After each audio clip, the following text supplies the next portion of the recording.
And hello everybody, you're welcome back again to the Reggae Appreciation Society. The 1990s was a decade regarded as the golden age of electronic dancehall, more popularly known as Reggae, an epoch that was literally overflowing with phenomenal talented superstars like Shabba Ranks, Buju Banton, Cutty Ranks, and Ninja Man. But one of the most gifted dancehall DJs of that generation was the mercurial and incredible Dirtsman, an absolute titan of a toaster who was the shining light of a musical family, but was cut down just as he was on the cusp of international mega stardom. A few weeks ago made it 30 years since his tragic passing on December 21st, 1993, via an assassination that's since been linked to an epidemic of politically affiliated gang violence that's been Jamaica's bane for decades. Dirtsman's death would happen just 3 months after the sad passing of his friend and also fast-rising dancehall DJ, Panhead, and sent tectonic shockwaves through the global reggae community, and also sparked the rise of a movement dedicated to stamping out slackness in reggae.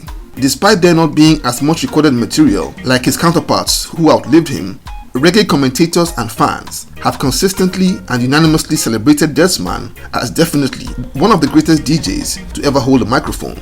Based on how talented he was, his passing is considered as one of the costliest deaths in dancehall history. Let's take a look at the amazing Dirtsman and what happened to that icon. His story began as ordinary Patrick Thompson on the 4th of March 1966 in Kingston, Jamaica, as the first of 4 siblings. Though born in the capital, his family would move to Spanish Town when he was just 3 years old, and it was in that area that he would come of age and spend the rest of his life. And just like his younger siblings, music became a part of his life very early, as his father operated a small sound system called the Black Universal out of the front yard of their home, and he would quickly learn the basics of toasting and being a selector, and would launch his career as a DJ at his dad's little outfit, quickly cutting his teeth as a solid performer before stepping out of his comfort zone to join a bigger outfit called the Creation Rock Tower Sound System in the Willow Dean area, also in Spanish Town, in 1984. And he rapidly established himself as one of the heavy-hitter DJs in Spanish Town, along other brilliant performers like Skullman, Gregory Peck, and Bonnie General. He got the nickname Dirtsman from one hilarious night when he snuck into his big, muscular cousin's house to steal some bottles of beer. After his cousin found out who did it, he went looking for him at his home the same night. So to escape getting the beating of his life, he lay dead in the dirt by the entrance of their gate, and his furious cousin actually walked on him while looking for him in the yard and still didn't find him. After his cousin left, his friends saw him covered in dirt and gave him the nickname Dirtsman, and the rest is history. He began to really make his presence felt all over the island when he began to appear and record for some of the biggest sound systems in Jamaica and the hottest producers in the land like Bobby Digital, Steely and Clevie, and the Black Scorpio label, which incidentally was home to his pal Panhead. By 1986, his kid brother Tyrone, aka Papa San, had blown his way into the mainstream by setting sound system dances ablaze even before the age of 18, winning the immensely popular Tasty Talent contests and releasing 2 albums. Dirtsman, on the other hand, was solely a superstar on the sound system circuit, putting in sensational and unforgettable performances in countless shows from the mid-1980s up into the next decade. He would also put out wicked singles that became massive hits in Jamaica, and not just in the charts, but also anthems that would pack dance floors in house parties and nightclubs all over the island. And I'm talking bona fide bangers like 1989's Thank You, Bubble Wine, and New Name Fidem, to name just a few.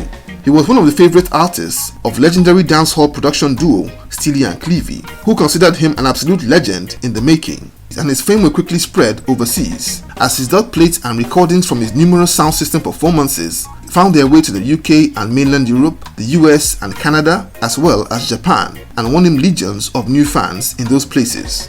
And of course, anytime there's a demand, businessmen will create the supply, and he was suddenly in high demand for shows all over the world and would tour extensively, doing his thing like a superstar, all before he had even released his first album. In 1991, his collaboration with Steely and Clevie would birth his monster hit Hot This Year, a definitive banger that took the world by storm and is considered as one of the greatest dancehall tracks ever recorded. And before the end of that year, he would release his debut album, Acid, which was produced by Bobby Digital. For all his success, he stayed true to his roots, remained in Spanish Town, and became a pillar in his community. Alongside his younger brother, Papa San, they were literally worshipped in the De La Vega neighborhood, wielding enormous influence and enjoying unreal popularity and love in the streets. It was this massive goodwill that would ironically draw the attention of a demon in human form. By the end of 1993, Donovan Bennett, aka Bobby, had emerged as the Don of Spanish Town. He had over the years built up his criminal empire as the leader of a gang called the Klansmen, and had taken over that group after murdering his former leader in one Derek Poppy String Eccleston. His leadership of the group saw him declare brutal war against rival gangs, and also the setting up of a massive extortion racket that targeted local businesses all over St. Catherine's Parish. And he would rule his domain using fear, and was said to preemptively target and murder anybody that he considered a threat. And as far as De La Vega and Spanish Town was concerned, apart from Bobby, the most influential people in that part of the country were the Thompson boys, ably led by Dirtsman. Dirtsman in particular was red hot at the time, and his smash single, Hot This Year, had pushed him into the mainstream of global popularity and had bagged him a record deal with global giant record label BMG Music. And at the time, he was recording the songs for his album with Steely and Clevie and Bobby Digital. But by December of that year, Bobby, who enjoyed cover from corrupt politicians, was on a murderous rampage. And on the evening of 21st December, just 4 days to Christmas, he dispatched 4 members of his gang to Dirtsman's house. They met the DJ at his veranda and opened fire, killing him on the spot before fleeing. Barely 3 months after his friend Panhead had also been killed. This tragedy was one too many and sickened an entire country which had grown weary of all the violence. But the epicenter of that shock was Spanish Town, as he was really loved and adored in that community. Papa San, totally distraught and desperate to find the killers, offered a reward to anyone that could provide information on those responsible. It was while doing his digging that he discovered that the shooters had been imported from outside Spanish Town, as Bobby had been unable to find anyone from within who would agree to touch Dirtsman, as he was truly a local hero and adored by all. Fortunately for the men responsible, the Jamaican police got to them before Papa San. While 3 were apprehended by the police, 1 was shot dead. And it was reported that Bobby's criminal network and influence with local politicians was so strong that the cop who shot one of the killers was transferred out of Spanish Town to a very unattractive post. So Christmas in 1993 turned out to be a dark holiday in Jamaica, as well as the music scene that was thrown into mourning. Totally stunned by the tragedy, Steely and Clevie couldn't bring themselves to posthumously release the music which had been recorded with Dirtsman in the weeks leading up to his death. According to Clevie, his death was confirmation that criminals in Jamaica had no more regard for musicians. Dirtsman's death was by no means the first, but the way it was done simply showed that whatever esteem that the likes of Bob Marley had enjoyed was long gone. But truly what hurt the most about Dirtsman's death is that he was taken out just before he could fulfill his enormous potential. After experiencing more horrible tragedies in his family, Papa San would get baptized as a Christian in 1997 and became an ordained minister and gospel reggae artist. And after converting, he would visit the prison to preach the gospel of Jesus to his brother's killers. Bobby Bennett was never officially linked to the murder of Dirtsman, even though he was declared wanted in 1995 and became the most wanted man on the island until 2005 when he was shot dead in a gun battle with the police in Clarendon, a fitting end to a terrible person.